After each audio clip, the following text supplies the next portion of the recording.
ডাকতে বলে আজরাইল,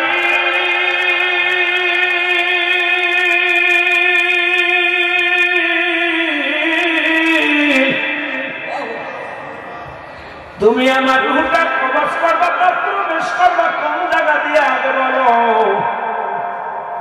আজরাইল কয় হুজুর আমি আপনার জবান দিয়ে মুখ দিয়ে প্রবেশ করব। কয় আজরাইল অসম্ভব, এই মুখটা দিয়ে আমি আল্লাহর সঙ্গে কথা বলেছি। সুবহানাল্লাহ বলেন। এই আমি আল্লাহর সঙ্গে কথা বলেছি, আল্লাহর সঙ্গে দিদারের সময় আমার আল্লাহর সঙ্গে সওয়াল করেছি, আমার মুখ দিয়ে তোমারে ঢুকতে দিতে পারি না আজরাইল, এটাও সম্ভব, তুমি ঢুকতে পারো না আমার মুখ দিয়ে। আজরাইল কয় হুজুর তাহলে আপনার চোখ দিয়ে ঢুকি।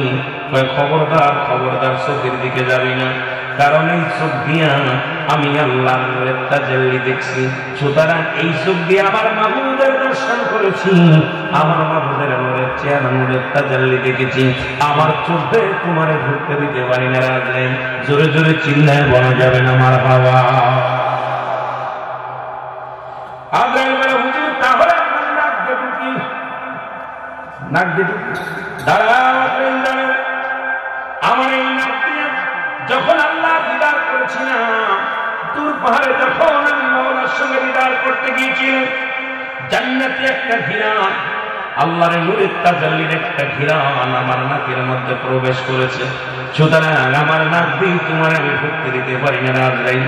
আজরাইল বলে হুজুর বেয়াদবি করবেন না, কারণ আপনারা জানতে আমি সময় হয়ে গেছে, আল্লাহ পাকের হুকুম হয়ে গেছে, আপনি বেশি কথা বলবেন না, আমার যেদিক ইচ্ছা আমি সেদিক দিয়ে আপনার জানটা কবজ করব, কারণ হুকুম হয়েছে আমার আল্লাহ।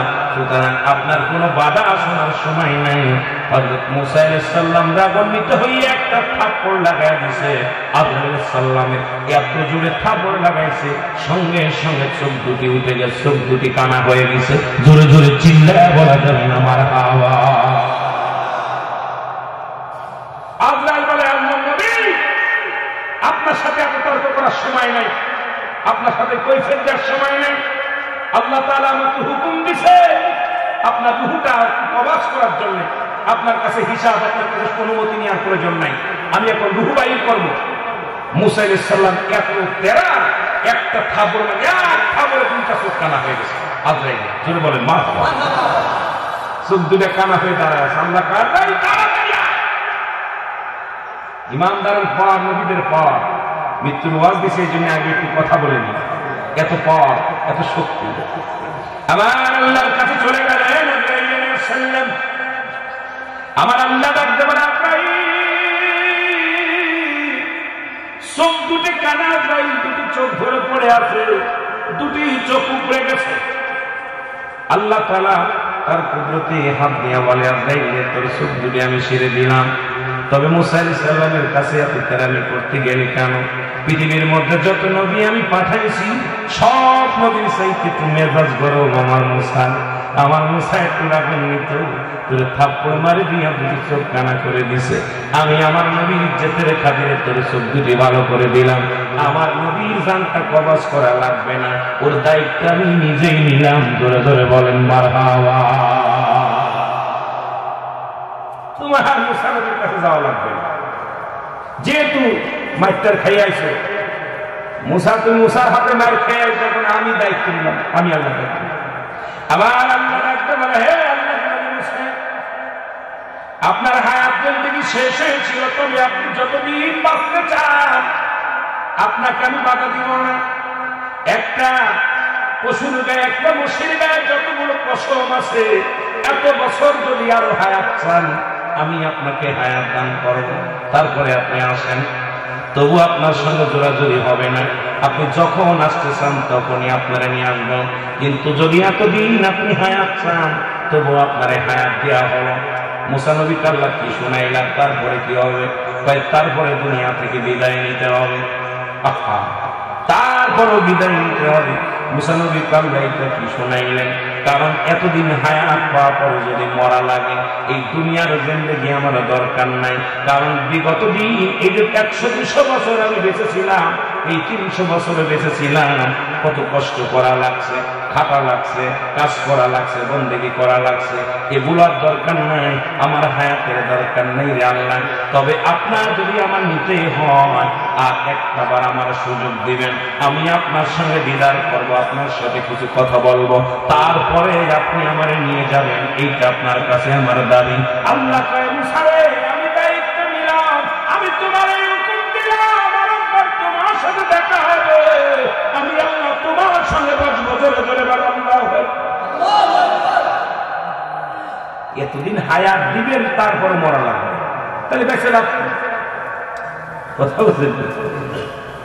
50 বছর, 60 বছর, 80 বছর আমরা বেঁচে আছি, এরপরেও মরা লাগবে। মরেন নাই লাগবে, কথা বলেন আছে, মরা লাগবে। মুসা নবীকে আল্লাহ যেহেতু মরাই লাগবে, হায়াত দেওয়া হবে, হায়াত দেওয়া বেশি দরকার নেই। তাহলে আমার যাওয়ার আগে আপনার সাথে তো সাক্ষাৎ করতে চাই। সাক্ষাৎ হয়ে গেল, লম্বা ইতিহাস 1 থেকে 1.5 ঘন্টা লাগবে আলোচনা করতে গেলে।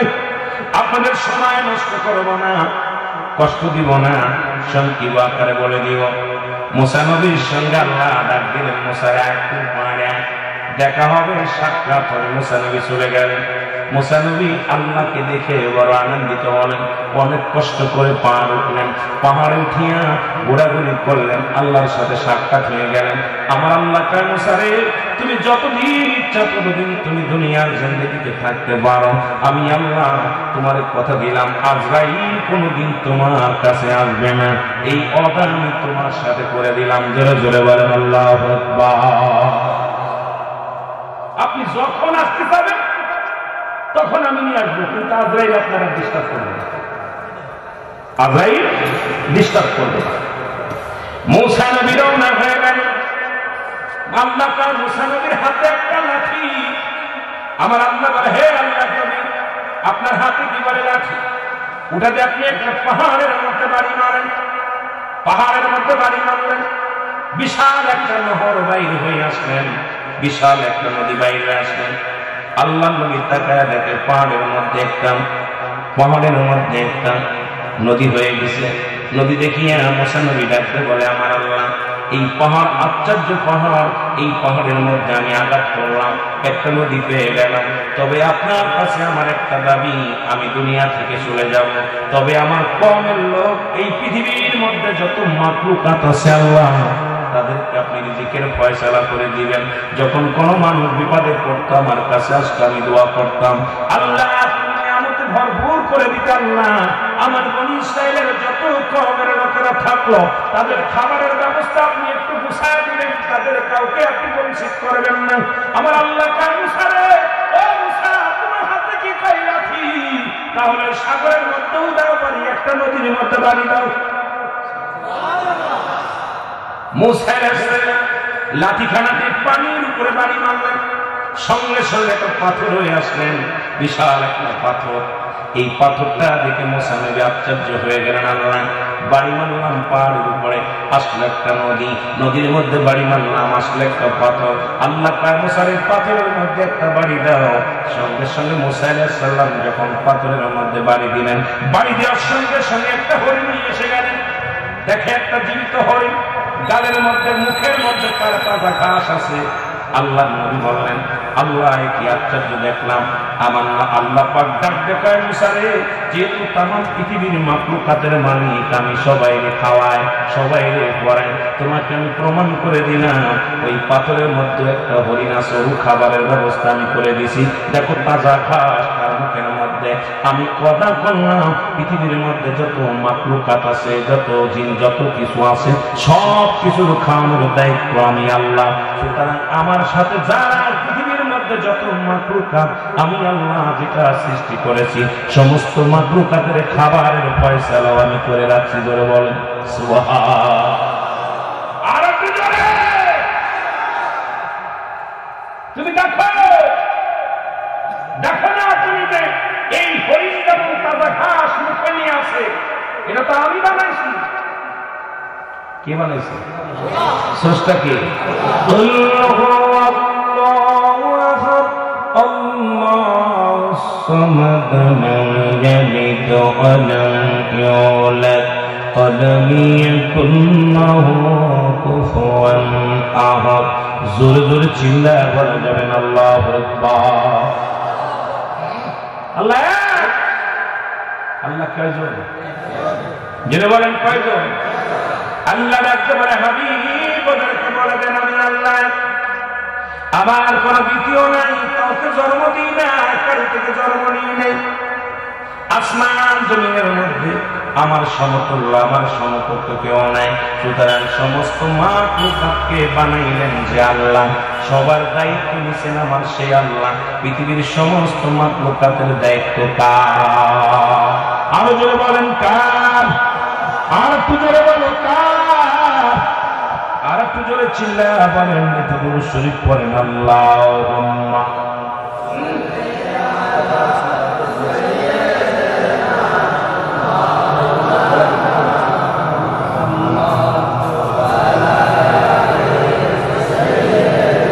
ভাই একটু জোরে দুরূদ পড়েন না।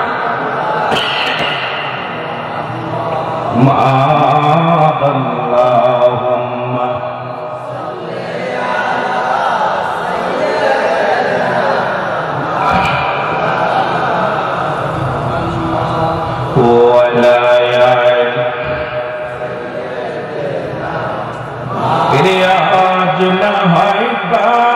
তুমি যাইবা কবরে, মরার পরে ছবি রবে গো তুমি দেখি অগসাইয়া, মরার পরে ছবি রবে গো।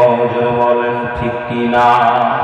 এর দাদাই গিয়েছে বাবাই গিয়েছে, কেউ না ফিরে আইল গো, যাবার পরে ছবি রবে গো তোমার, যাবার পরে ছবি রবে গো। বলেন আজ না হয় কাল তুমি যাইবা কবরে, মরার পরে ছবি রবে গো তুমি দেখো একবার সাইয়া, মরার পরে ছবি রবে গো। বলেন ঠিক কিনা? সব কিছু থাকবে, তুমি থাকবে। আল্লাহ নবী মুসা আলাইহিস সালাম বললেন, আল্লাহ আপনি ওয়াদা করলেন সমস্ত মাখলুকাতকে আপনি ডাকবেন গো। আমার আল্লাহ বলে, হ্যাঁ মুসা আমি ওয়াদা করলাম সব মাখলুকাতকে আমি খাওয়াই। খাওয়ানোর দায়িত্ব যেহেতু আমি স্রষ্টা, ওরা সৃষ্টি, যাকে আমি সৃষ্টি করেছি সবারই রিজিকের ফয়সালা আমি আল্লাহ দিয়ে দিও। মুসা নবীকে সালাম বিনিময় করলেন আল্লাহর তরফ থেকে। সালাম পাইয়া উত্তর দিয়া মুসা নবী চললেন। আস্তে আস্তে যায় দেখে পথের মধ্যে নির্জন একটা এলাকা, মরু প্রান্তরের মধ্যে 7 জন ব্যক্তি একত্রিত হয়ে একটা কবর খনন করতেছে। জোরে বলেন আল্লাহু আকবার। মুসা নবী তাকায় দেখে এত নির্জন এলাকায় কোনো মানুষ নাই, চারিপাশে বিশাল একটা মরু প্রান্তরে, সেখানে 7 জন মানুষ একটা কবর খোলে। মুসা আলাইহিস সালাম সালাম দিলেন, যান দিয়ে বলে, এ ভাইরা তোমরা এখানে কেন কবর, কার কবর খোলো? বলে আপনি যদি শরীক হতে চান আমাদের সঙ্গে হতে পারেন। মুসা আলাইহিস সালাম শরীক হলেন। ওই 7 জনের সঙ্গে 8 জন মিলা কবর করলেন। কবরটা কমপ্লিট হয়ে গেলেন। মুসা আলাইহিস সালাম গায়ের ঘাম দিয়া, মুসলমান শুনে নাও, ঘাম ঝরতে লাগলেন, বুড়া মানুষ। এমন সময় কবরটা পুরা হয়ে গেলেন। লোকজনে বলে, হে আল্লাহর নবী মুসা, ওই 7 জন বলে, হে আল্লাহর নবী মুসা, আমরা যার জন্য কবরখানা খুঁড়তেছি সে আপনার মতো লম্বা চওড়া, আপনি যদি একটু মাপ দিয়ে দেখতেন, আপনি একটু শুয়ে দেখেন দিয়ে আপনার মাপ ঠিক আছে কিনা। কারণ আপনার মাপ যদি ঠিক থাকে, যাকে আমি কবরের মধ্যে শোয়াইব সেই লোকটা আপনার মতো লম্বা, আপনার মতো চওড়া, আপনার মতো বডি ফিটনেস। সুতরাং মাপের জন্য একটু কবরের মধ্যে শুয়ে পড়েন। মুসা আলাইহিস সালাম কবরের মধ্যে শুয়ে পড়ছে। শোয়ার সঙ্গে সঙ্গে মুসলমান শুনে না, যে 7 জন কবর খুললেন, ওই কবর যিনি খুললেন ওটা ছিলেন ফেরেশতা। আল্লাহু আকবার বলেন না। আল্লাহ প্রেরিত ফেরেশতা কবরের মধ্যে শুয়ে মুসা নবী, আল্লাহ এত সুন্দর কবর, এমন নির্জন কবরে আল্লাহ এইরকম আমারে তুমি শান্তির মধ্যে রাখো। আল্লাহ সঙ্গে সঙ্গে আর এক ফেরেশতাকে বললেন, ফেরেশতারা তাড়াতাড়ি যা, মুসা নবীর হাতে একটা আপেল ধরাইয়া দেয়। একটা ফেরেশতা একটা আপেল নিয়ে চলে আসলেন, আপেল এনে মুসা নবীর হাতে দিলেন, হুজুর খান। কবরের ভিতরে শুয়ে যখন আপেলের মধ্যে কামড় দিলেন, আমার আল্লাহ পাক মুসা আলাইহিস সালামের রূহটা বাইর করে দিলেন। জোরে জোরে চিল্লায়া চিল্লায়া বলেন আল্লাহু আকবার। মুসা আলাইহিস সালাম বিদায় হয়ে গেলেন, ওনাকে কবর থেকে উত্তোলন করলেন, ফেরেশতারা করে গোসল করাইলেন, ফেরেশতা দিয়া গোসল করাইলেন। শুনালেন মুসলমান, ফেরেশতারা জানাজা পড়লেন।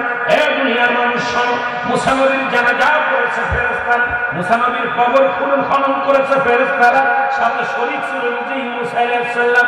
এবার তাকে কি করলেন? কাফন দাফন করাইলেন। কাফন দাফন করাইয়া এরপরে মুসলমান সবাই চলে আসলেন।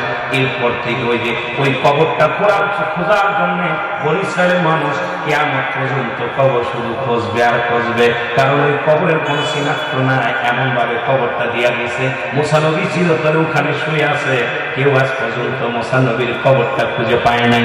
আর মুসা নবীর জানাজা পড়বে দুনিয়ার কোন মানুষ পড়তে পারে নাই। মুসা আলাইহিস সালাম ওই কবরের মধ্যে শুয়ে আছে কিয়ামত পর্যন্ত।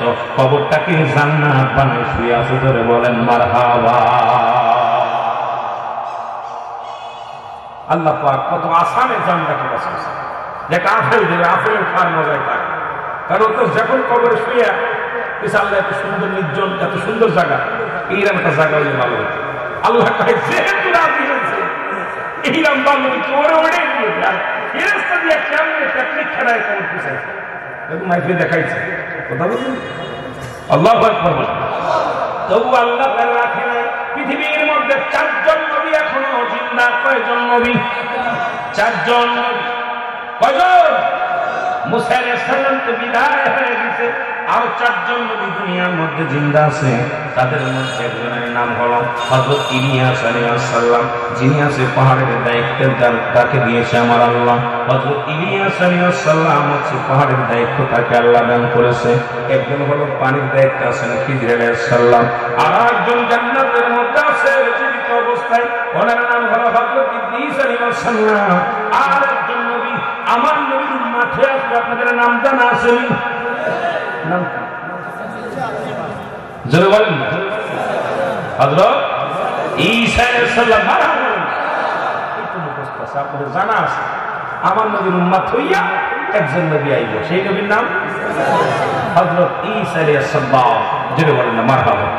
আর একজন নবী আছে মুসলমান শুনে না, যার কথা উল্লেখ আছে, যিনি দুনিয়া থেকে আল্লাহ উঠায় নিয়ে গেছে, তবে দুনিয়ার মধ্যে পাঠাবে কি জানি না, যার নাম হলো হযরত জাকারিয়া আলাইহিস সালাম, যিনি গাছের কাছে সাহায্য চেয়েছিলেন, আল্লাহর কাছে সাহায্য বাদ দিয়া গাছের কাছে সাহায্য চেয়েছিলেন।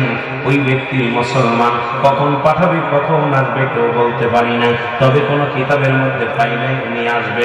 তবে গাছের কাছে সাহায্য চেয়েছিলেন যে গাছটার উপরে ইহুদিরা কি করেছিলেন, সেই গাছটাকে পাড়াইলেন, এরপরে আগুনে তারে পোড়াইলেন। কিন্তু আল্লাহ তার প্রিয় বান্দারে উঠায় নিয়ে গেছে, তবে পাঠাবে কি পাঠাবে না এটা আমরা বলতে পারি না, কোনো প্রমাণ আমরা পাই না, তবে আল্লাহ ভালো জানে। জোরে বলেন মারহাবা। আর কি জোরে বলেন এই মুসা আলাইহিস সালাম আল্লাহর সঙ্গে দিদার করতেছেন। শুনে রাখবেন আলোচনা মুসলমান, মৃত্যুর আলোচনার মধ্যে আপনার কোন মৃত্যুর আলোচনা হয় না। কুল্লু নাফসিন, এর কোন আলোচনা আছে না? কথা বলে এর অনেকে দিতে হুজুর মৃত্যুর কোন আপনার আলোচনা করা যাবে না, কিন্তু মৃত্যুর আলোচনা দিলে ভাবে এরা বাড়াই করে বলা যায়। কথা কেন বাড়াই বলা সম্ভব না? কথা বলেন ঠিক কি না? কেউ কেউ ইন্তেকাল করছে, কেউ কেউ মরেছে, কেউ কেউ মারা গেছে। কথা বলেন আর ওকে স্বর্গে গেছে না নরকে গেছে? কথা কয় না? সবই তো একই যে লাও ঠিক। মুসা আলাইহিস সালাম মুসলমান আল্লাহর সঙ্গে দিদার করতে গেলেন। 3 জন মানুষের সঙ্গে দেখা। কয়জন?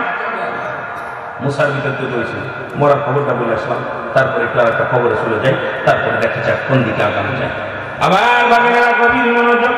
3 জন মানুষের সঙ্গে দেখা হলো। এর মধ্যে একজন হলো মহিলা, 2 জন হলো পুরুষ। একজন কি? একজন হলো মহিলা, 2 জন হলো পুরুষ। মুসা আলাইহিস সালাম যায় একজন ধনী পুরুষের সঙ্গে দেখা। ধনী লোক মুসা নবীকে সালাম দেয়, আল্লাহর নবী মুসা আপনি কই যান? আল্লাহর সঙ্গে দিদার করতে যান, আল্লাহর সঙ্গে কথাবার্তা বলতে যায়। কারণ আমার তো আল্লাহর সঙ্গে অনেক পরামর্শ করা লাগে, অনেক কিছু জানার দরকার আছে, অনেক কিছু মানার দরকার আছে। আমি নবী মুসা আলাইহিস সালাম যাই, আল্লাহর দরবারে যাই। আল্লাহর নবী মুসা বলার পর ধনী লোক ডাকতে বলে, নবী মুসা আপনার কাছে জানতে চাই, আমি আল্লাহ এত ধন সম্পদ দিয়েছি, এই পৃথিবীর মধ্যে বাড়ির অভাব নাই, গাড়ির অভাব নাই, এই দুনিয়ার মধ্যে সম্পদের পাহাড় আমার আল্লাহ বানায় দিয়েছে রে। আপনার কাছে জানতে চাই কি আমল করলে আমার কমে যাবে, কি আমল করলে আমার এই দুনিয়ার মধ্যে এই সম্পদ কমে যাবে, আমি আপনার কাছে জানতে চাই। তোমার আল্লাহর কাছে জেনে আসবা কি আমল করলে এই দুনিয়ার সম্পত্তি কমবে, একটু জানতে চাই। জোরে বলো মারহাবা। এত পরিমাণ ধন দৌলত দিছে আল্লাহ আমারে, আমার ভাল লাগে না। আল্লাহর কাছে জিগাইবেন যে কি আমল করলে আমার ধন সম্পদ কমে যাবে, কি কাজ করলে? তোমার নালিশটা নিলাম। দ্বিতীয় আর একজন মহিলার সঙ্গে দেখা হয়ে গেল। মহিলা বলে, আল্লাহর নবী মুসা কই যাও? আল্লাহর সঙ্গে দিদার করতে যায়। বলে, আপনি যেহেতু আল্লাহর সঙ্গে দিদার করতে যান, আপনার কাছে আমার একটা জানার বিষয় ছিল আপনার আল্লাহর কাছে। বলে, কি বলো? সেটা হলো, আমার আল্লাহ আমার মহিলা বানাইছে, আমি গরিব মানুষ, আমার কোনো ধন নাই, টাকা নাই, গরিব মানুষ, আমার আল্লাহ কেন আমার গরিব বানালো? আমি কি করলে বড় হতে পারবো, কি করলে ধনী হতে পারবো? তুমি তোমার আল্লাহর কাছ থেকে একটু জেনে আসবা, এরপরে আমারে জানাইবা। এটা তোমার কাছে আমার দাবি, আমি কি কাজ করলে বড় লোক হয়ে যাব, টাকা পয়সার মালিক হয়ে যাব? আল্লাহ নবী মুসা আলাইহিস সালাম বললে, তোমার নালিশটাও নিলাম। দুজনের নালিশ। তৃতীয় নাম্বার, একটা লোকের সঙ্গে দেখা, তিনি রাস্তার মধ্যে পড়ে আছে, রাস্তার মধ্যে পড়ে আছে, ধুলাবালির মধ্যে ঘোরাঘুরি করে, ধুলাবালির মধ্যে ঘোরাঘুরি করে, হাত নাই, পা নাই, খুড়া নেলা। রে আল্লাহর নবী মুসা, তুমি কই যাও? নিশ্চিত তুমি আল্লাহর সঙ্গে দিদার করতে যাও। তোমার কাছে আমার একটা দাবি, আমারে আমার আল্লাহ কেন বানাইছে, আমার দেহ কোনো কাজে লাগবে কিনা, আমার কোনো কাজে লাগবে কিনা আমি জানতে চাই। আমার আল্লাহ আমার কেন বানাইলো, কেন বানাইলো, এটা আপনার কাছে আমি জানতে চাই। কারণ আমার আল্লাহর কাছে জিজ্ঞাইবেন আমার মতো অসল মানুষকে কেন বানাইলো, আর কোনো কাজে লাগবে কি না এটা জেনে আসবেন। আমার নবী মুসা আলাইহিস সালাম ডাকতে বলেন, ঠিক আছে আমি এটাও জেনে আসবো। জোরে জোরে চিল্লায়া বলেন আল্লাহু আকবার।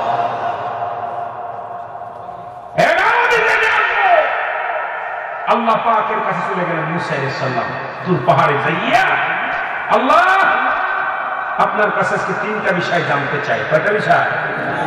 তিনটা বিষয় জানতে চাই। আল্লাহ বলে, কি কি? বলে, তিনজন তিনটা প্রশ্ন করছে। আল্লাহ এক নম্বর প্রশ্ন হলো, একজন ব্যক্তি বিশাল ধনী, এই পৃথিবীর মধ্যে জন সম্পদ করে অনেক দান করেছে,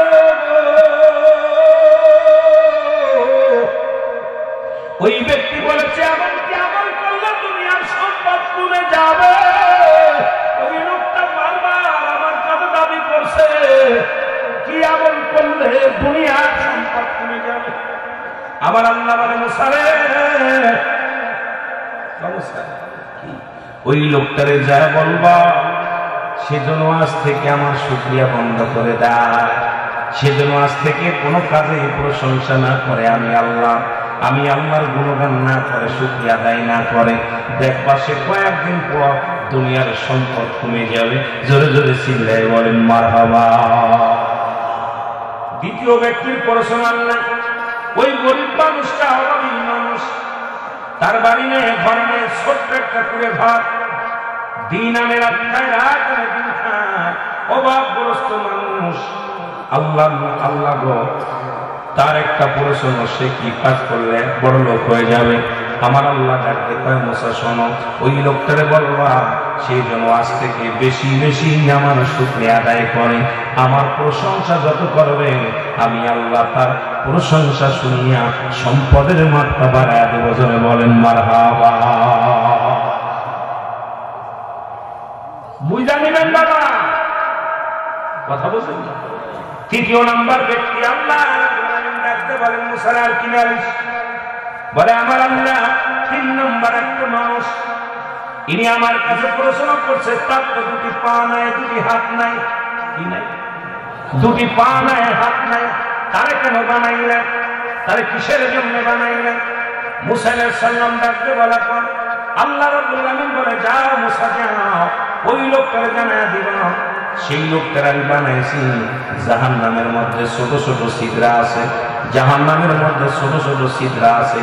ওই খোড়া ব্যক্তি, ওই কানা ব্যক্তি, ওই লেলা ব্যক্তিকে দিয়ে, কানা খোড়া নেঙ্গানুলা যারা আছে এদেরকে দিয়া আমি আল্লাহ ওই জাহান্নামের ছোট ছোট ছিদ্রগুলো বন্ধ করব।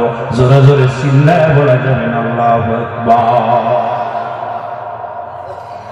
জাহান্নামের মধ্যে কিছু ছিদ্র আছে, এটা আমি ওই খোড়াটার হাত নাই, পা নাই, ওইটার দিয়ে আমি বন্ধ করব। আল্লাহু আকবার বলেন। মুসা নবী মনে একটু কষ্ট লাগছে, আল্লাহ একইতে বেচারার পা নাই, হাঁটতে পারে না, হাত নাই, লড়াইতে পারে না, এই লোকটা তুমি জাহান্নামের ছিদ্র বন্ধ করবা। বড্ড মুসা আলাইহিস সালামের কষ্ট হয়েছে। যাও, চলে যাও। মুসা নবী চলে আসলো।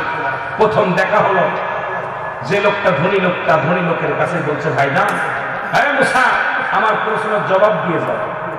তো জবাবটা হলো, আল্লাহ বলেছে আপনি আজ থেকে আল্লাহ শুকরিয়া আদায় করবেন না, আল্লাহ শুকরিয়া আদায় করবেন না, আপনার সম্পদ কমে যাবে।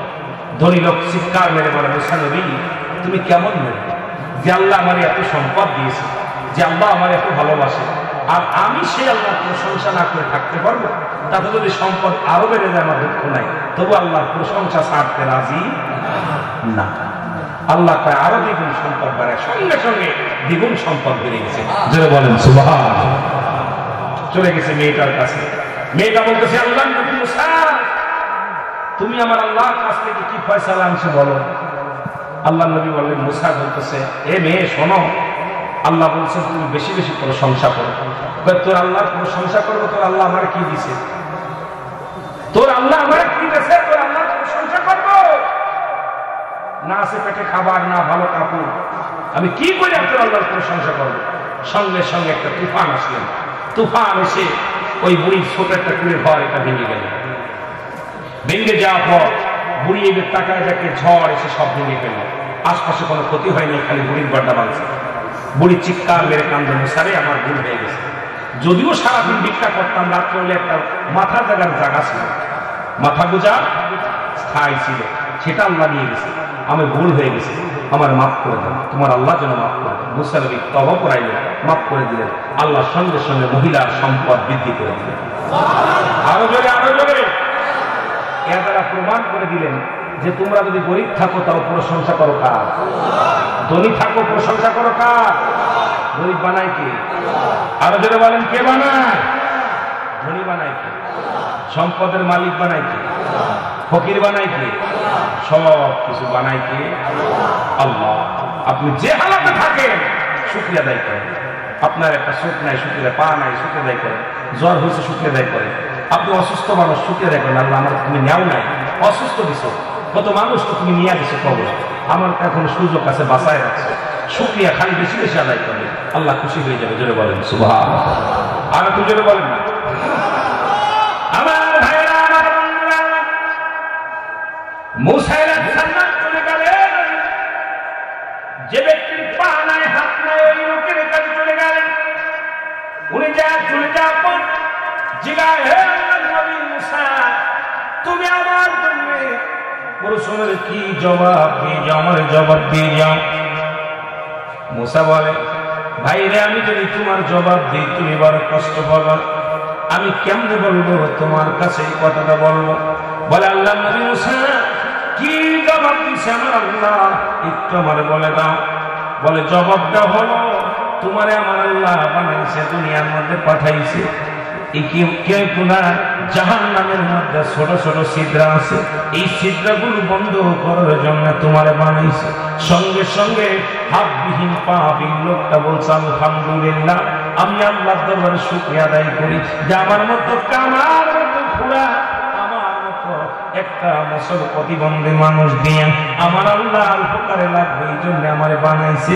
আমি অত্যন্ত খুশি, জাহান্নামের ছিদ্রা বন্ধ করলো, তবু আমার দিয়ে একটা কাজে লাগাইবে আমার আল্লাহ, এই জন্য প্রশংসা করি আমার আল্লাহ। জোরে জোরে চিল্লায় বলা যাবে না আমার হাওয়া। আমার আল্লাহ দেখায় মুসা, ওকে শুভ সংবাদ দিয়ে দে। ওর জন্য একটা নয়, দুটি নয়, ও তো মুমিনদের অন্তর্ভুক্ত, ওদের জন্য প্রস্তুতি রাখছে 8টা জান্নাত। আরো জোরে, আরো জোরে। যেহেতু সে আমার প্রশংসা করছে, যেহেতু আমার প্রশংসা করছে, যার হাত নাই তার পা নাই, তারপর আমার শুকরিয়া আদায় করছে, আমি আল্লাহ বান্দার উপর অত্যন্ত খুশি হয়ে গেছি, অত্যন্ত রাজি হয়ে গেছি। আমি আল্লাহ একটা নয়, দুটি নয়, ওই অসাল ব্যক্তির জানায় দাও, আমি আল্লাহ তার জন্য 8টা জান্নাতের দরজায় খুলে দিলাম, আমি আল্লাহ তার জান্নাতি করে দিলাম। জোরে জোরে চিল্লায় বলা যাবে না মারহাবা। আরে শুকরিয়া আদায় করার কারণে আল্লাহ রাজি হয়ে যায়, খুশি হয়ে যায়। যে অবস্থায় থাকেন শুকরিয়া দেখেন, আলহামদুলিল্লাহ। ভাই কেমন আছেন? কথা বলেন না, কি খাইছেন? আল্লাহ ভালোই খাইছে, আলহামদুলিল্লাহ। কি করতেছেন? আলহামদুলিল্লাহ কাজ করতেছেন। কোথায় যাচ্ছেন? আলহামদুলিল্লাহ বাজারে যাচ্ছেন। প্রতিটা কাজে কর্মে যখন আপনি শুকরিয়া আদায় করবেন, তখনই আল্লাহ আপনার উপরে রাজি খুশি হয়ে যাবে। যেটা বলেন ঠিক কিনা? আর আল্লাহ যার উপরে রাজি খুশি হয়ে যায়, তার কোনো টেনশন আছে? তার কোনো প্রেশার আছে? এই পৃথিবীতেও সে ধন্য, আখিরাতেও সে ধন্য। যেটা বলেন ঠিক কিনা? একটু মহব্বতের সঙ্গে দুরূদ শরীফ পড়েন। আল্লাহুম্মা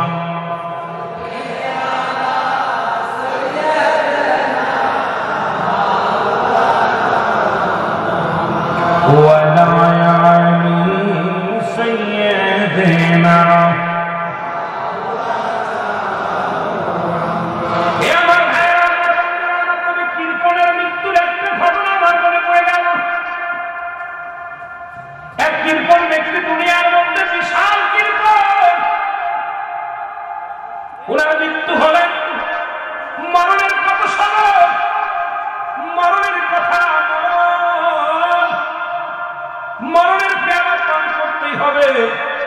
এর মধ্যে কোন সন্দেহ নেই।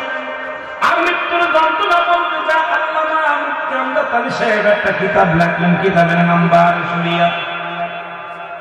এই কিতাবের মধ্যে উনি লিখতে যা বললেন, দুনিয়ার মানুষ শোনো, মানুষের যখন সহজ মৃত্যু হয়, কি মৃত্যু হয়? সহজ মৃত্যু। 70টা তাজা উঠে গায়ের চামড়া জবাই নাই করিয়া উল্টো দিকে টান দিয়া লবণের মরিচ লাগাই দিয়ে যতটুকু যন্ত্রণা হয়, এর চাইতে 70 গুণ যন্ত্রণা হলো একটা সাধারণ মৃত্যু। যারা মরণকালে পায়খানা করে দিন, মরণকালে যারা প্রস্রাব করে দিন, মরণের সময় যারা চোখ দুটি বড় বড় হয়ে যায়, মরণের সময় যাদের অমুসলমান জিহ্বাটা বাইর হয়ে যায়, তাদের মরণটা কত কঠিন। জোরে বলেন। একদিন পণ্ডিতের মরণ হলো, কেমনে মরণ হলো? মরণ তো সবারই হতে হবে। 1 নম্বর বিপদ হলো মানুষের মরণ, 2 নম্বর বিপদ হলো কবর, 3 নম্বর বিপদ হলো কিয়ামতের ময়দান। একটার পর একটা বিপদ। মরণটা হলো 1 নম্বর। 1 নম্বর যদি বলেন 1 নম্বর, 1 নম্বর হলো মরণ, 2 নম্বর হলো কবর, 3 নম্বর আছে এখানে 2টা বিষয়। একটা হলো ঈদে মিলাদুন নবী, আর হলো কবরবাসীদের স্মরণে। কারণ কে বা কার জন্য কান্দে, কে বা কার জন্য দোয়া করে। এলাকাবাসী আজকে এলাকার মানুষের জন্য যারা দুনিয়া থেকে বিদায় হয়ে গেছে, তাদের স্মরণের মাহফিল। আল্লাহ যারা কবরে শুয়ে আছে, তাদেরকে আপনি মাফ করে দেন, তাদেরকে আপনি ক্ষমা করে দিন। ও মুসলমান, গভীর মনোযোগ শুনে নাও। পৃথিবীর মধ্যে একজন কৃপণ ব্যক্তি, এত কৃপণ নিজেও খায় না, মেরেও খাবি দেয় না। তার বিবি মানুষের দরকারে ভিক্ষা করে, চেয়ে খায়, কিন্তু সে ধন সম্পদ নষ্ট করে না, রেখে দেয়, গুছায় রেখে দেয়, যত্ন করে রেখে দেয়। গতকালকে দেখলাম ফেসবুকের মধ্যে একজন ব্যক্তি মারা গেছে, উনি মৃত্যু শয্যায় সজ্জিত। এরপরে ওনার যখন ওই লোকজনের পাশে যত খেতা বালিশ ছিল, কম্বল ছিল, দেখে খালি পয়সা, 5 টাকা রাখবি, 1 টাকা রাখবি, 2 টাকা রাখবি, খালি শুধু টাকা টাকা। এতগুলো হয়েছে, মানুষ আশ্চর্য হয়ে গেছে। মানুষের দ্বারা দ্বারে চেয়ে চেয়ে খাতেন, আর এই সম্পদ গুছায় রেখে দিচ্ছেন এক জায়গায়। এ মুসলমান এরপরে মৃত্যু শয্যায় এখন সজ্জিত, এটা ভিডিওর মধ্যে ছেড়ে দিছে, আপনারা দেখবেন বাবা কত পয়সা এক জায়গায় গুছায় রাখছে, জীবনে কিনে খায় নাই, যত টাকা বিক্রি করছে সব গুছায় রাখছে, এক জায়গায় সম্বল করে রাখছে, নফসকে দেয় নাই। এইরকম একজন কৃপণ ব্যক্তির ইতিহাস মনে পড়ে গেল। মুসলমান শোন, এই লোকটা কি করলেন? ইনি অসুস্থ হলেন, প্রচন্ড অসুস্থ হলেন। এমন সময় এক ভণ্ড পীরের সঙ্গে, ভণ্ড কাবেলের সঙ্গে দেখা হলো। ভণ্ড কাবেল ব্যক্তি উনার কাছে বলতেছেন, হুজুর আপনাকে আমি পেয়েছি, এত ধন সম্পদ আমার, টাকার অভাব নাই, অনেক টাকা পয়সা আমি রোজগার করেছি, এগুলো গুছায় রাখছি, আমি তো নিজে জীবনে ভোগ করি নাই, আমি এখন তো মরণ পথের যাত্রী, এখন যদি মারা যায় এই পয়সাগুলোর কি হবে? এইগুলো আপনার ওয়ারের সূত্রে আপনার যারা ছেলে মেয়ে তারা পাবে, আপনার ছেলে পাবে, আপনার মেয়ে পাবে, আপনার বিবি পাবে। বলে না না, আমি সম্পদ কারোর দিতে চাই না, কারণ আমার সম্পদ আমি রাখবো, আমার সম্পদগুলো আমি নিজে ভোগ করতে চাই, নিজে রাখতে চাই। বললেন এই লোকটারে বিশাল চালাকি করলেন, ভণ্ড প্রতারক। উনি বললেন তাহলে একটা কাজ করেন, যদি আপনি নিজেই ভোগ করতে চান আপনার ছেলে মেয়েদেরকে ডাকতে পারবেন, আপনি যেদিন মারা যাবেন, মারা যাওয়ার পর আপনার এই ধন সম্পদ জন্য আপনার একটা কবরে দিয়ে দেওয়া হয়। কবরে যেদিন যাবেন ফেরেশতারা এই কবরের টাকা পয়সা পেয়ে প্রচন্ড খুশি হয়ে যাবে, আপনার সঙ্গে ভালো ব্যবহার করবে। আর এটা আপনি যদি জান্নাতে যান, কবরের ভিতরে জান্নাতের মধ্যে যান, তাহলে এই টাকা খরচ করতে পারবেন, বাজারঘাট করতে পারবেন, আপনার বড় দাম বেড়ে যাবে। তবে যত সম্পদ গুলো আছে এগুলো আপনার কবরে দিতে পারবেন। জোরে জোরে চিল্লায় বলো আল্লাহু আকবার। যে কথা সেই কাজ। কিছুদিন পরে লোকটা মারা গেল। মারা যাওয়ার পর ওনাকে দাফন কাফন করে ওসিয়াত করে বলে গেছেন সব টাকা পয়সা দিয়ে কবরে শোয়া গেছে।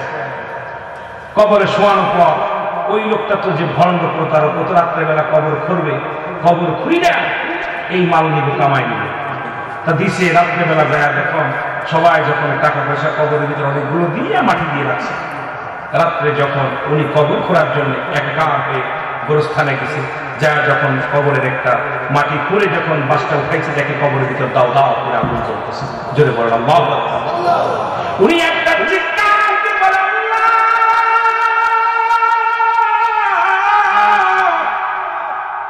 তুমি আমার কি দেখাইলা, তুমি আমার কি দেখাইলা। একটা চিৎকার দিয়ে জমিনের মধ্যে উনি উপরে মারা গেছে। ও মুসলমান শোনে না, প্রতিবেশী এসে দেখে ওই কবরের সকালবেলা গোরস্থানে দেখে যে একটা লোক উপরে শুয়ে আছে, দেখে মারা আছে এবং কবর খোলা, কবরের মধ্যে দাও দাও করে আগুন জ্বলে। মুসলমান শুনে নেন, সুতরাং কবরের মধ্যে কবরে আযাব হয়, কবরে হিসাব হয়। এই কবরটা হলো মানুষের 2 নাম্বার বিপদ। 1 নাম্বার বিপদ হলো মানুষের মরণ। মানুষের মরণ হয় 2টা টাইমে, একটা হলো রাতের বেলা আর একটা হলো দিনের বেলা। একটা হলো রাতের বেলা, একটা হলো দিনের বেলা। আমার ভাইরা, একটা মরণ হয় রাত্রে, একটা মরণ হয় দিনে। দিন শেষ করেছেন, মৃত্যুবরণ করেন না, রাত শুরু করেছেন, মরণ আপনাদের এখনো মরণ হয় না। সকাল পর্যন্ত বেঁচে থাকবো কেউ বলতে পারি না, পারবো না। যদি বলেন পারবো কি না, কারণ পৃথিবীর মধ্যে আসার সিরিয়াল আছে, যার কোনো সিরিয়াল নাই। এই দুনিয়ার মায়া ছেড়ে চলে যেতে হবে, মরণের চিন্তা বেশি বেশি করা লাগবে। এই জন্য আমার সাথে বলেন আমার মরণ শিবে কখন কেউ তো জানি না, আমার আমি চলে যাব আমায় তোমরা ভুলা যায় না, আমি চলে যাব ভুলা যায় না, আমার মরণ শিবে কখন কেউ তো জানি না, আমার মরণ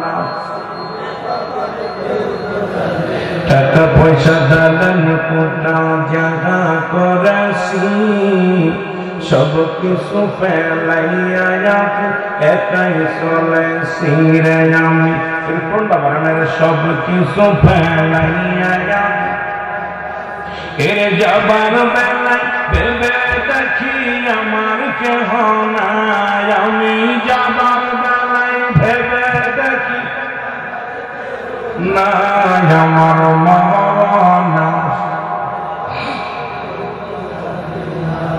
কুল্লু মান আলাইহা সব শেষ করে দিবে কে? আল্লাহ। আর তুই যে বলেন কি আল্লাহ, আল্লাহ বলে দুনিয়ার মানুষেরা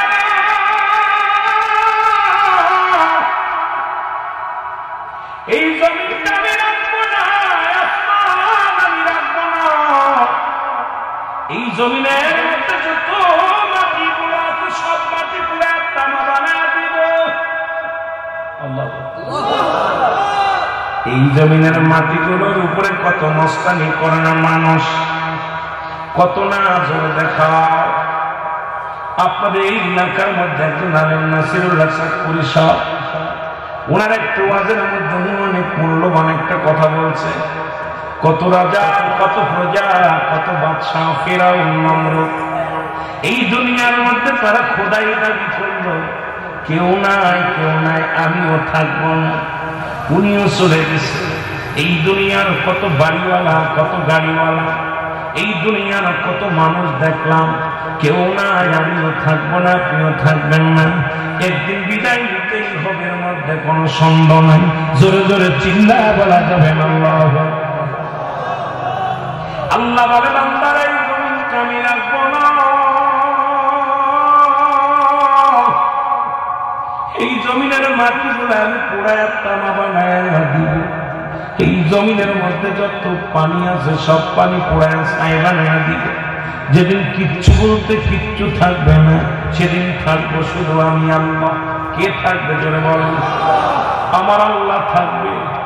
তাহলে আপনাকে আমাকে বোঝার দরকার সেই মওলার গোলামি করা লাগবে, সেই মওলার গোলামি ছাড়া কোনো পথ নাই রে।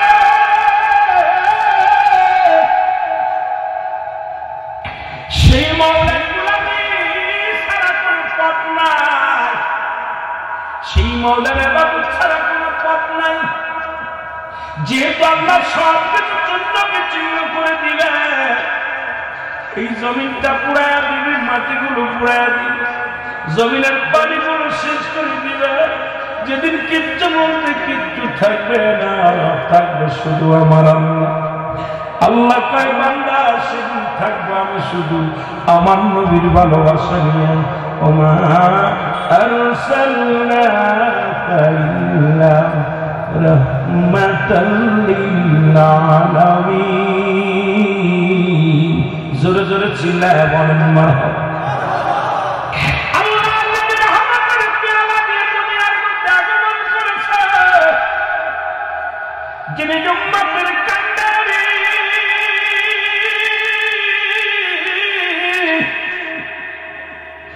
উম্মতের দরদি, নবী আমার রাহমাতুল লিল আলামিন, যিনি জগতের মধ্যে আছে নবী আমার। নবী বলেন হায়াতি খায়রুল লাকুম ওয়া মামায়াতি খায়রুল লাকুম। আল্লাহ নবী উম্মতিরা রে, এই দুনিয়ার মধ্যে আমরা আগমন করেছি আমার উম্মতের জন্য কল্যাণ শুরু, কারণ আমি নবী দুনিয়ার মধ্যে আমার আল্লাহ পাঠাইলো, আমার আল্লাহ আমারে আমার উম্মতের কল্যাণের জন্য। ও দাদু ভাইরা, আজকে মাহফিলটাও ঠিক আপনাদের কল্যাণের জন্য, যারা কবর শুয়ে আছে তাদের জন্য বড় কল্যাণ। তাদের জন্য ঈদের দিন। কারণ আপনি আমি কবরে শুয়ে যাব, ওই যেখানে গেলে রাত শেষ হবে না, যেখানে গেলে সকাল হবে না, যেখানে গেলে সন্ধ্যা লাগবে না, যেখানে শুরু আছে আর শেষ নাই, সেই জায়গাটার নাম হলো কবর। আমার নবী ডাকতে বলেন, উম্মতেরা রে, এই দুনিয়ার মধ্যে আমি নবী দুনিয়ার মধ্যে আগমন করেছি আমার উম্মতের জন্য কল্যাণ। কারণ আমি নবী আমার উম্মতের সঙ্গে চলাফেরা করেছি, আমি নবী আমার উম্মতের সঙ্গে কথাবার্তা বলেছি, আমি নবী আমার উম্মতের মতো ঘর সংসার করেছি। সুতরাং শরিয়াত, তরিকত, হাকিকত, মারফাত সব জায়গায় আমার নবী। আস্তে করে নজরে সব জায়গায় কি জোরে বলেন, সব জায়গায় কি আমার নবী। শরিয়াতের দিক তাকাইবেন নবী, হাকিকতের দিক তাকাইবেন নবী, মারফাতের দিক তাকাইবেন নবী, কবরের জিন্দেগিতে নবী, আর মুসলমান সংসারী জীবনে নবী। আপনি জীবন দশায় আপনার নবী, ব্যবসায়ের মধ্যে নবী, নামাজের মধ্যে নবী, হজের মধ্যে নবী, জাকাতের মধ্যে নবী, আপনার জীবন বিধানের মধ্যে নবী। এই জন্য নবী বলেন আমার জিন্দেগিটা আপনাদের জন্য কল্যাণকারক। হায়াতি খায়রুল লাকুম, আমার হায়াতের জিন্দেগিটা আমার উম্মতের জন্য কল্যাণকারক। জোরে বলেন মারহাবা।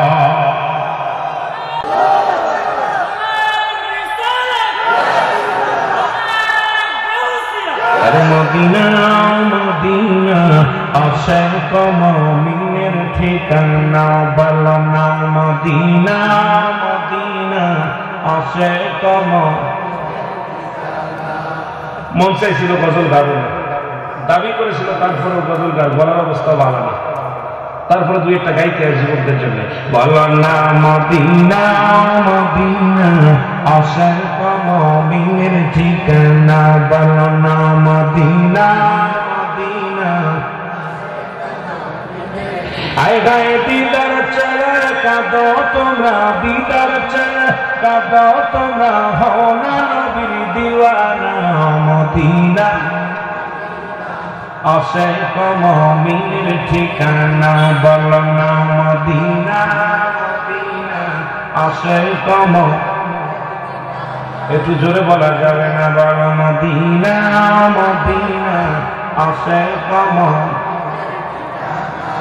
এর নবীর প্রিয় সাহাবী হযরত আবু বকর সিদ্দিকী, বলেন নবীর প্রিয় সাহাবী, এর ভালোবেসে শুইল পাশে, ভালোবেসে শুইল পাশে, যাইয়া সে তাই দেখো না মদিনা মদিনা। আরো জোরে বলেন মদিনা মদিনা আশাক। আগা আগা বসনা জোরে বলেন, এর মদিনা মদিনা আশাক। জালালউদ্দিন সুয়ুতি পুসাপুর বড় দেখলা নবীজি, বলেন জালালউদ্দিন সুয়ুতি পুসাপুর বড় দেখলা নবীজি। ওরে এতবার দেখিয়াও নবী, এতবার দেখিয়াও নবী, কৃষ্ণা তাহার মেটে না মদিনা আশাক। আরো জোরে বলা যাবে না, বলো মদিনা মদিনা।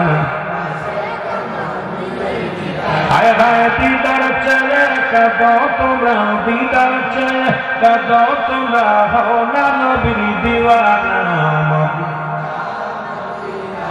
আশাক মুমিনের ঠিকানা, বলো না মদিনা মদিনা। কালো হাবশি বেলাল ভালোবাসলো ওই নবীকে, বলো কালো হাবশি বেলাল ভালোবাসলো ওই নবীকে। ওরে ইসলামের প্রথম মজিন, ইসলামের প্রথম মজিন বানাইলেন রব্বানা মদিনা আশাক মুমিনের ঠিকানা, বলো না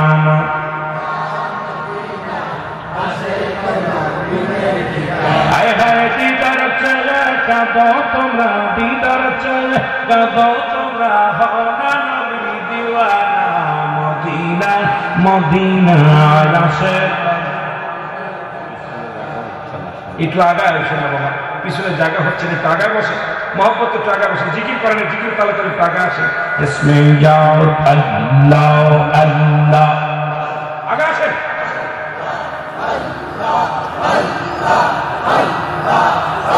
আইরে নবীর দুরূদ পড় দিলে দিলে দেখো নবীর দুরূদ পড় দিলে দিলে আল্লাহ আল্লাহ। আইরে নবীর দুরূদ পড় দিলে দিলে দেখো নবীর দুরূদ পড় দিলে দিলে আল্লাহ আল্লাহ।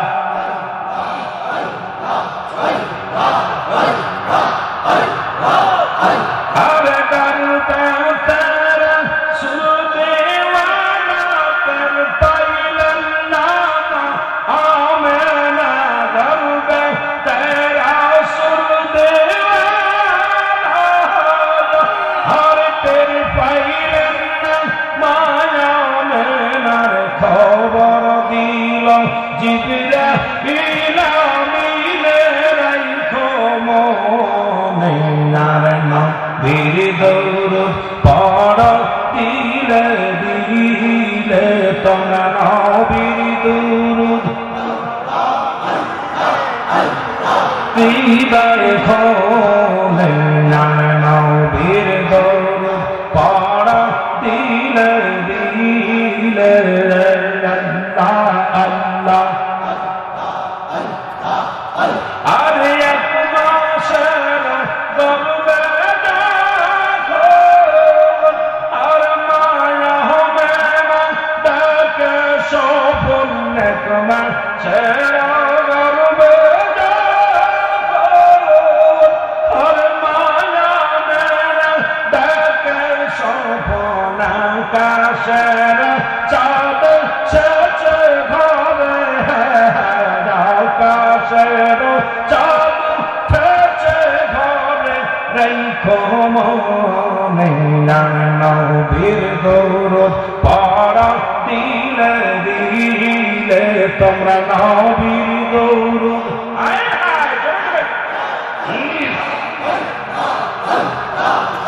আইরে নবীর দুরূদ পড় দিলে দিলে রাইখো মনে নবীর দুরূদ পড় দিলে দিলে আল্লাহ আল্লাহ। আর দুই মাসের গর্বে দেখো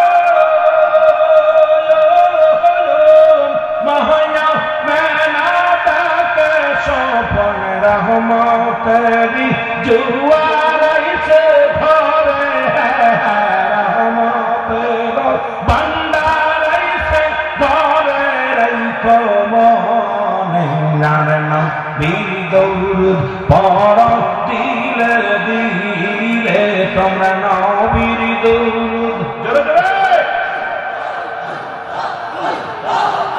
আর নবীর দুরূদ পড় দিলে দিলে রাইখো মনে নবীর দুরূদ পড় দিলে দিলে আল্লাহ আল্লাহ।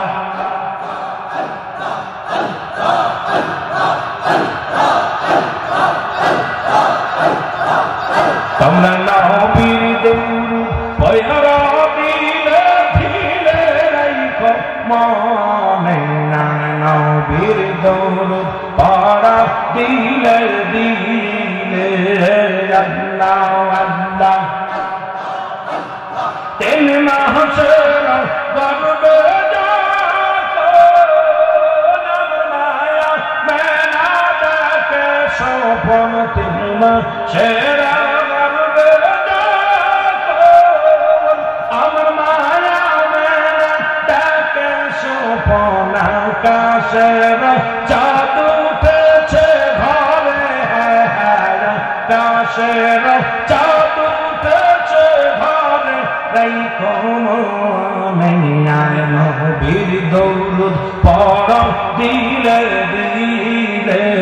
নবীর দুরূদ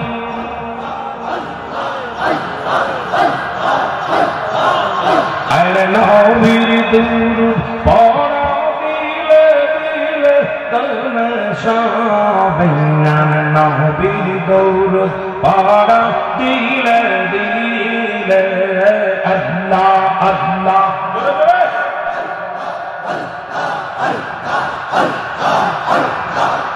আইরে সোমর মুমিন মুসলমান দয়াল নবীর উম্মত গণ সোমর মুমিন মুসলমান দয়াল নবীর উম্মত গণ দয়াল নবীর দুরূদ শরীফ তোমরা সাইরো না গো দয়াল নবীর প্রেমের তরি তোমরা সাইরো না আল্লাহ আল্লাহ আইরে সোনার মুমিন মুসলমান দয়াল নবীর উম্মত গণার সোনার মুমিন মুসলমান দয়াল নবীর উম্মত গণার দয়াল নবীর প্রেমের তরি তোমরা সাইরো না গো দয়াল নবীর প্রেমের তরি তোমরা সাইরো না আল্লাহ আল্লাহ ওই নৌকাতে উঠবে যখন নবীর দিদার পাইবে তখন নৌকাতে উঠবে যখন নবীর দিদার পাইবে তখন রোজ হাসরে তরাই নিবেন হে রব্বানা রোজ হাসরে তরাই নিবেন হে রব্বানা আর সোনার মুমিন মুসলমান দয়াল নবীর উম্মত গণ সোনার নবী মুসলমান দয়াল নবীর উম্মত গণ দয়াল নবীর প্রেমের তরি তোমরা সাইরো না গো দয়াল নবীর প্রেমের তরি তোমরা সাইরো না আল্লাহ আল্লাহ জোরে জোরে জিকির করে কত ফকিরলি গণ দরসে নবীর নৌকা করে কত ফকিরলি গণ উঠছে তারা ওই নৌকাতে তারা ইবেন দয়াল নবী চিন্তা রবে না আর তারা ইবে দয়াল নবী ভাবনা রবে না ওই নৌকাতে উঠবে যারা নবীর দিদার পাবে তারা ওই নৌকাতে উঠবে যারা নবীর দিদার পাবে তারা আখেরাতে পার হইবে ফুলসিরাত খানা হায় হায় আখেরাতে পার হইবে ফুলসিরাত খানা আল্লাহ আল্লাহ আইরে সোনার মুমিন মুসলমান দয়াল নবীর উম্মত গণ সোনার মুমিন মুসলমান দয়াল নবীর উম্মত গণ দয়াল নবীর দুরূদ শরীফ তোমরা সাইরো না গো দয়াল নবীর প্রেমের তরি তোমরা সাইরো না আল্লাহ আল্লাহ ওই তহরিতে উঠবে যেজন ওই ফুলের সুবাস পাবে তখন ওই তহরিতে উঠবে যেজন নবীর দিদার পাবে সেজন আখেরাতে পার হইবে ফুলসিরাত খানা আর আখেরাতে পার হবে সে ফুলসিরাত খানা আর নবীর উম্মত নর নারী নবীর উম্মত নর নারী নবীর প্রেমের ধর তরি নবীর উম্মত নর নারী নবীর প্রেমের ধর তোরি আখেরাতে পার হইবে ফুলসিরাত খানা গো আখেরাতে পার হইবে ফুলসিরাত খানা আল্লাহ আল্লাহ আরে সোনার মুমিন মুসলমান দয়াল নবী রহমত গোয়ান সোনার মুমিন মুসলমান দয়াল নবী রহমত গোয়ান দয়াল নবী প্রেমের তৌরি তোমরা সাইরো না গো দয়াল নবী প্রেমের তৌরি তোমরা সাইরো না আল্লাহ আল্লাহ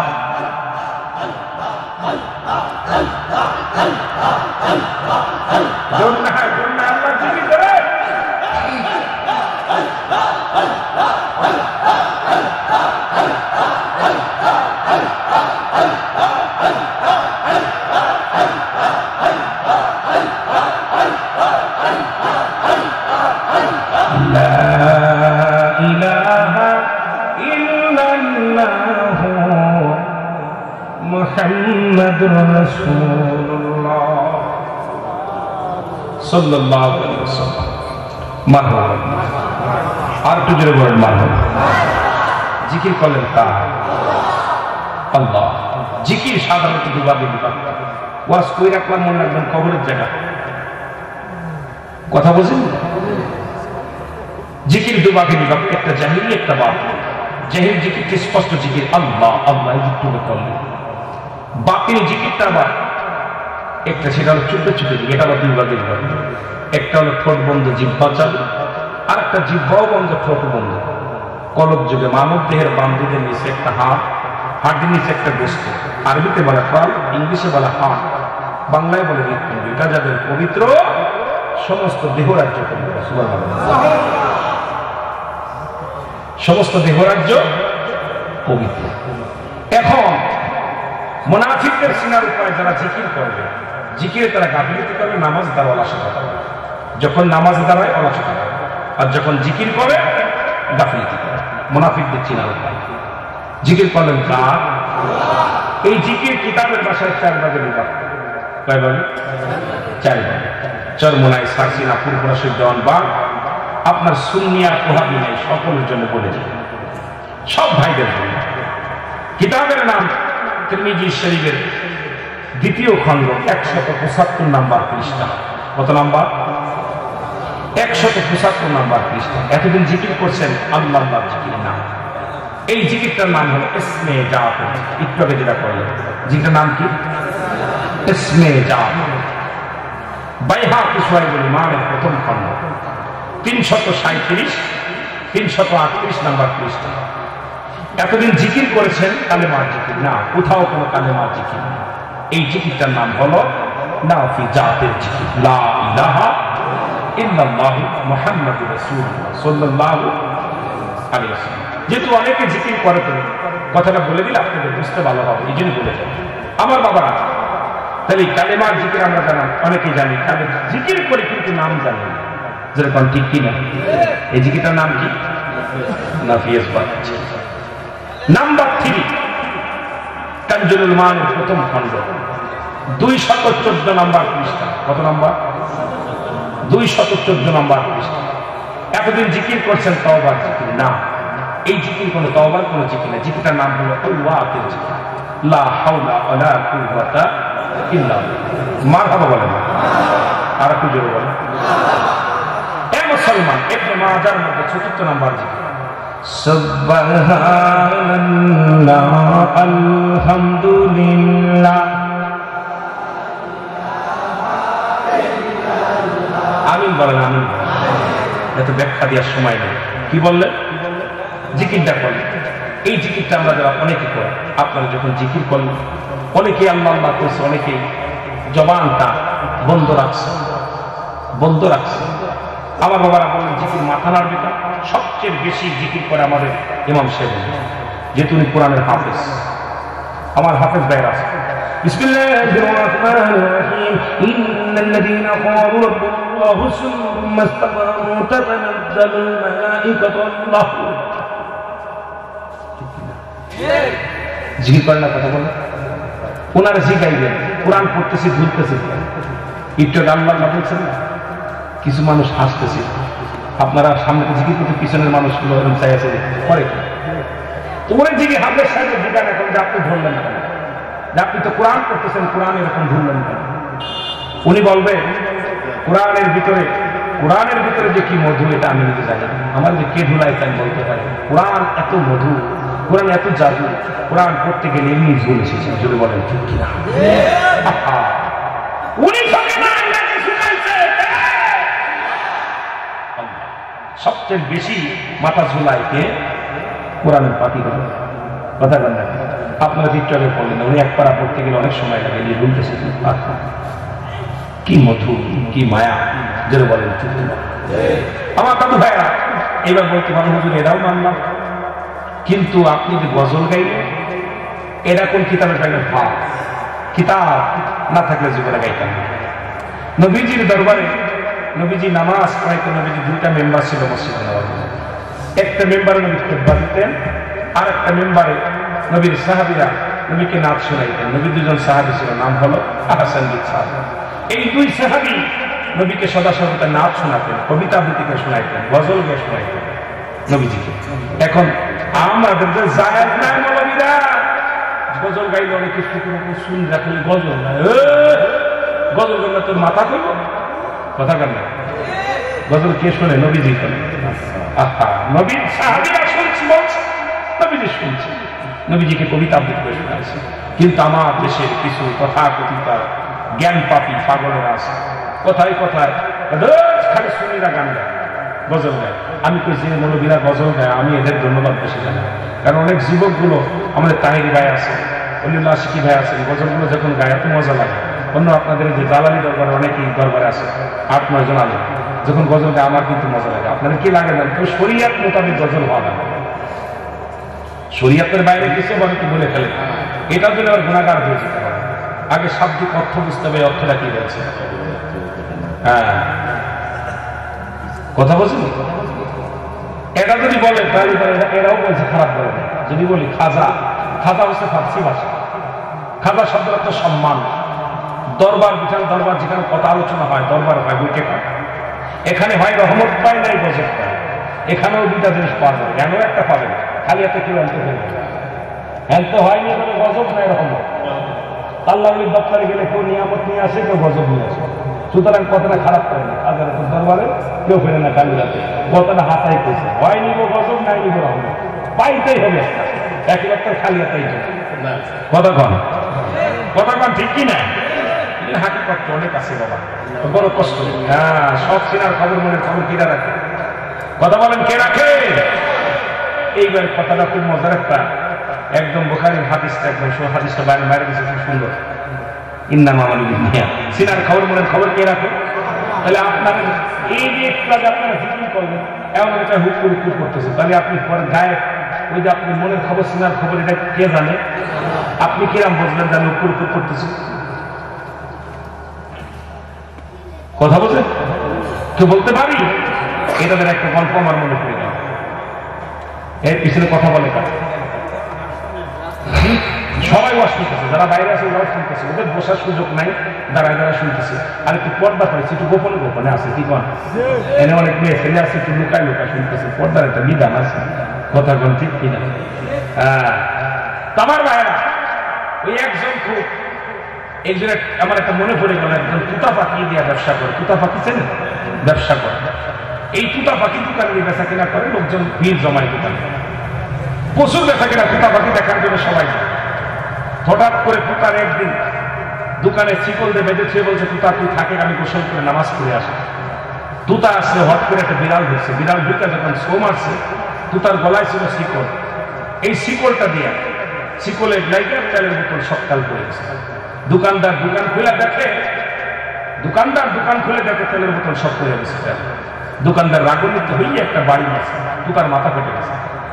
মাথা ফেটে গেলে এখন মায়া লাগছে তুতার, যা যা ডাক্তারের দোকানে নিয়ে পশম পরিষ্কার করে দিয়ে স্যাবলন লাগাই দিছে। এখন কিছুদিন পরে দুই বন্ধু দোকানের সামনে বসে কয়, কারো দোস্ত ইমাম সাহেবের কয়দিন বয়স, মাথা চুলগুলো পড়ে গেছে, আহা কাকু মুড় পেয়ে গেছে, পুতা বলতেছে আমি জানি ও তেল ফেলাইছে তাই কাটেছে। কি বলছে? ও তেল ফেলাইছে তাই কাটেছে। এখন দোকানদার বুঝতে পারছে হারি ওদের তাক হয়েছে বয়স হচ্ছে রোগে তাক করছে, কিন্তু ওরা তো মায়েরা তাক ফেলাইছে। আমাদের দেশের মানুষ হলো এখন মনের কোন মনে যেটা বলে ও আর একজনে বলে ফেলে মনে এটা করে। ভাই আমার এই জন্য আগাম কোন কথা বলা ঠিক না। সবসময় আমলের নিয়তে সমস্ত ইবাদত করে উত্তম, যেন বলেন ঠিক কিনা। তবে শরিয়াতে একটা শরিয়াত ছেড়ে দিলে কাফের, শরিয়াতের বিধান যেটা আছে এটা আপনাকে লঙ্ঘন করা কখনো মেনে নেওয়া যাবে না। আপনি অনেকেই পাই নামাজ পড়িয়ার না পড়ি ইমান ঠিক আছে, ওরে আগে পিটাইতে সারা করতে হবে। মুসলমান এবং কাফেরদের মধ্যে পার্থক্য হলো নামাজ। যার নামাজ নাই তার আবার ইমান কোনটা? কথা বলে আছে না? তবে সুন্নিদের ভিতরে দুইটা দোষ আছে। দোষটা আমি বলে যাই, হয়তো আপনারা কইতে পারবেন ভাই এমন একটা কথা বলি। সুন্নিদের ইমান আছে আমল নাই, ইমান আছে আমল নাই। আর বাতিলদের আমল আছে ইমান নাই। কথা বোঝেন? দাম থাকলে কি, কিন্তু বাবা বড় লসের মধ্যে আছে। দাম আছে কিন্তু লসের মধ্যে আছে। ইমাম সাহেব যেটা বলছে কথাটা মানি, কিন্তু এইরকম কইলে ওরা পায়ে বসবে। ইমান আছে আমল নাই, আমল আছে ইমান নাই। মানব জীবনের অমূল্য সম্পদের নাম হলো, আর ব্যক্তির জীবনের অমূল্য সম্পদের নাম রুহু। রুহুবিহীন যেমন বডির মূল্য নাই, এই রুহুবিহীন বডির কোন মূল্য নাই। দেখতে শুনতে ভালো, রুহুটা নাই। এখন বলি ইমাম সাহেব সকালবেলা মাইকে বলবে একটা শোক সংবাদ। কি গ্রাম নিবাসী, এই গ্রামটার নাম কি ছিল? নূরপুর গ্রামে মোহাম্মদ হানিফ মিয়া ইন্তেকাল করেছে, বা চাঁদ মিয়া ইন্তেকাল করেছে। ইন্না লিল্লাহি ওয়া ইন্না ইলাইহি রাজিউন। মরহুমের জানাজা সকাল 10টায় মসজিদ প্রাঙ্গণ অনুষ্ঠিত হবে। একই মুখে বললো কি দেখেন, এই জবান দিয়ে বললো মরহুম চাঁদ মিয়া সাহেব ইন্তেকাল করেছে। কে মরছে? কে মরছে? বলছে অমুকের ছেলে অমুক মিয়া ইন্তেকাল করছে। বলছে একটা শোক সংবাদ, অমুক গ্রামে অমুক নিবাসী অমুক ব্যক্তি আজ রাত 12টার সময় ইন্তেকাল করেছে, নাম বলছে। এরপরে আর নাম বলবে না, বলে মরহুমের জানাজা। কিসের জানাজা? কথা বুঝেননি? মরহুমের জানাজা বা মায়ের জানাজা সকাল 10টায় অনুষ্ঠিত হবে। এক মিনিট দেখে আপনার জিন্দা ডারে মারছে, মোরা ডারে গেছে লাশ, মরহুমে। চিন্তা করছেন কিছু? তাহলে আপনার আমার জীবন হলো এইটুকু, বিশ্বাসটা ত্যাগ হয়ে গেছে, আর মূল্য নেই। এই জন্য ব্যক্তির জীবন অমূল্য সম্পদের নাম হলো রুহু। রুহুবিহীন বডির কোন মূল্য নাই। হাত আছে, পা আছে, সব আছে, রুহুটা নাই, বডির কোন মূল্য নাই। এই জন্য আমল করছে, নামাজ, রোজা, হজ, যাকাত, ইমাম সাহেবুদ্দিনরা বলছে ওরে পরিতেছে সব ঠিক আছে, ইমান নাই। যার ভিতরে নবী নাই তার ইবাদত করে লাভ নেই। যারা বলেন ঠিক কিনা? এই জন্য বলতেছিলাম আমার নবী ইন্তেকাল করছে, কথা বোঝেন নাই? নবীজি ইন্তেকাল করছে, এটা নিয়ে কিছু বাতিলেরা কয় নবী মরে গেছে। নবীজি বলতেছে না, শুনে না, আমি নবীর ইন্তেকাল শরীফটা আমার উম্মতের জন্য কল্যাণ শরীফ। সুবহানাল্লাহ বলেন। আর একটু জোরে বলেন। কে বলতেছে? নবীজি বলতেছে যে আমি যে চলে গেছি, বিদায় নিছি, বিদায়টা নিয়ে আমার উম্মতের জন্য। আমি বিদায় নিতাম না, নিচ্ছি আমার উম্মতের জন্য। কার জন্য? কারণ আমি নবী যখন কোন উম্মত ভালো কর্ম করে, ভালো কাজ করে, আমি আল্লাহর দরবারে প্রশংসা করি যে আল্লাহ অমুক গ্রামে চাঁদ মিয়া সাহেব, ইমাম সাহেব হুজুর, ওই আবু সাইদ মিয়া, আল্লাহ ওই নাসিরউদ্দিন একটা ভালো কাজ করছে, আল্লাহ ওদের জন্য শুকরিয়া আদায় করা হবে। আবার কোন উম্মত যখন গুনাহের কাজ করে, নবীজি বলেন সঙ্গে সঙ্গে আমি আল্লাহর দরবারে ইস্তিগফার করি, মাফ চাই যে আল্লাহ অমুক ব্যক্তি অন্যায় করছে, তুমি তারে মাফ করবে। যদি ইমানদার হয়, হে মুসলমান, তাহলে এই নবীর পক্ষে থাকার দরকার আছে কিনা? আরো জোরে বলেন আছে কিনা? এই জন্য আমি আপনাদের কাছে আমার দাবি করে যাই, নাম্বার মরণ, নাম্বার 2 হলো কবর। আর কবর বলতে আমরা বুঝাই মানুষের মৃত্যুর পর থেকে শুরু করে কিয়ামত পর্যন্ত জগৎটাকে বলা হয় কবরের জগৎ। জোরে বলেন ঠিক কিনা? আরো জোরে বলেন ঠিক কিনা? এই কবরে কোন সকাল আর বিকেল নাই, এই কবরে কোন রাত আর দিন নাই, কবরের শুরু আছে, তার শেষ নাই। সর্বশেষে যিনি ইন্তেকাল করবে, যিনি মারা যাবে, সেও 50,000 বছর বা 500 বছর কিসে থাকবে? কবরের জিন্দেগিতে থাকা লাগবে। এই জন্য আমার ভাই 40 বছর 50 বছরের জিন্দেগি পাইয়া আপনারা অবহেলায় কাটাই।